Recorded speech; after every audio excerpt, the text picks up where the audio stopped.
क्या भारत अब दुनिया की सबसे खतरनाक एयर पावर बनने वाला है?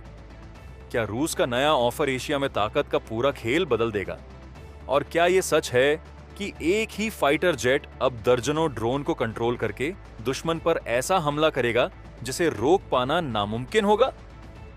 आज हम आपको बताने जा रहे हैं एक ऐसी डील के बारे में जो अगर हो गई तो भारत की ताकत कई गुना बढ़ सकती है और दुश्मन देशों के होश उड़ सकते हैं।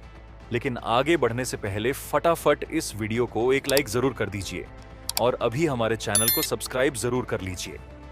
दोस्तों, हाल ही में रूस ने भारत को एक बेहद खतरनाक और एडवांस्ड फाइटर जेट का ऑफर दिया है। 2 सीटों वाला SU-57 स्टील्थ फाइटर जेट। यह कोई साधारण विमान नहीं है, बल्कि यह आने वाले युद्धों का गेम चेंजर साबित हो सकता है। क्या है SU-57 का नया ऑफर? रूस ने भारत को जो ऑन ऑफर दिया है वो सिर्फ एक फाइटर जेट की डील नहीं है, बल्कि एक पूरी सैन्य क्रांति का प्रस्ताव है। इस ऑन ऑफर के तहत भारत को मिलेगा 2 सीटों वाला SU-57। इसमें होगा ड्रोन कंट्रोल सिस्टम, मिलेगा पूरी टेक्नोलॉजी ट्रांसफर और सबसे बड़ी बात, भारत इसे अपने देश में बना भी सकेगा। यानी यह सिर्फ खरीद नहीं, बल्कि साझेदारी है और भविष्य की तैयारी भी।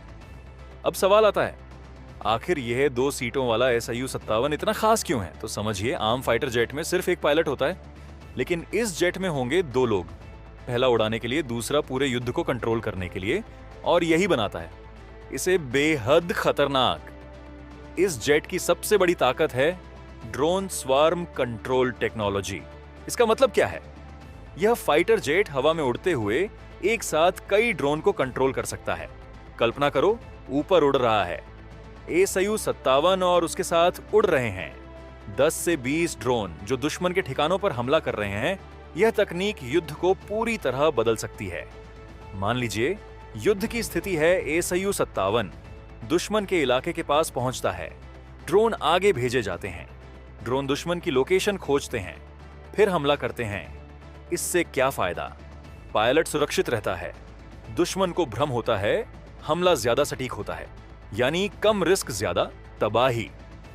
भारत खुद भी एक 5th जनरेशन फाइटर बना रहा है जिसे कहते हैं एमका, लेकिन एमका को पूरी तरह तैयार होने में अभी समय लगेगा। ऐसे में SU-57 एक इंटरिम सॉल्यूशन बन सकता है, यानी जब तक एमका नहीं आता तब तक भारत अपनी ताकत बढ़ा सकता है। टेक्नोलॉजी ट्रांसफर सबसे बड़ा ऑफर। इस डील की सबसे बड़ी खासियत क्या है? रूस तैयार है पूरी टेक्नोलॉजी देने के लिए। इसका मतलब भारत खुद इसे बना सकता है, अपने हिसाब से बदल सकता है, अपने हथियार इसमें जोड़ सकता है। यह किसी भी डील में सबसे बड़ा फायदा होता है। मेक इन इंडिया को मिलेगा बूस्ट। अगर यह डील होती है तो मेक इन इंडिया को बड़ा फायदा मिलेगा, भारत में रोजगार बढ़ेगा, डिफेंस सेक्टर मजबूत होगा और सबसे बड़ी बात, भारत आत्मनिर्भर बनेगा। पहले क्यों पीछे हट गया था भारत? आप सोच रहे होंगे, भारत पहले भी SU-57 प्रोजेक्ट में शामिल था, फिर पीछे क्यों हट गया? वजह थी टेक्नोलॉजी की कमी और कुछ ऑपरेशनल समस्याएं। लेकिन अब रूस उन सभी समस्याओं को ठीक करने का दावा कर रहा है और नया ऑफर पहले से ज्यादा मजबूत है। इंडो पैसिफिक में ताकत का संतुलन। अगर भारत ये डील कर लेता है तो इंडो पैसिफिक क्षेत्र में शक्ति संतुलन बदल सकता है। क्यों? चीन पहले से 5th जनरेशन जेट बना चुका है, पाकिस्तान भी लगातार अपग्रेड कर रहा है, लेकिन SU-57 के साथ भारत एक कदम आगे निकल सकता है। क्या यह डील पक्की है? अब सबसे बड़ा सवाल, क्या यह डील हो जाएगी? अभी यह सिर्फ एक प्रस्ताव है। भारत अभी सोच विचार कर रहा है।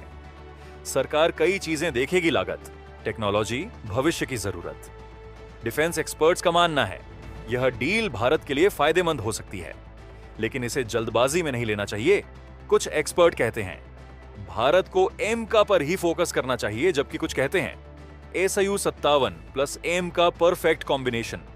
भविष्य का युद्ध सिर्फ फाइटर जेट से नहीं जीता जाएगा, इसमें होंगे ड्रोन, AI, नेटवर्क वॉरफेयर और SU-57 इसी भविष्य के लिए बनाया गया है। तो क्या भारत यह डील करेगा? क्या SU-57 भारत की नई ताकत बनेगा या फिर भारत सिर्फ अपने एमका पर भरोसा करेगा? ये फैसला आने वाले समय में भारत की सैन्य ताकत तय करेगा। आप क्या सोचते हो? क्या भारत को SU-57 लेना चाहिए? और हमें कमेंट में अपनी राय जरूर बताएं।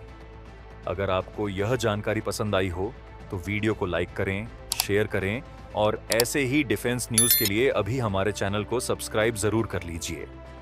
जय हिंद।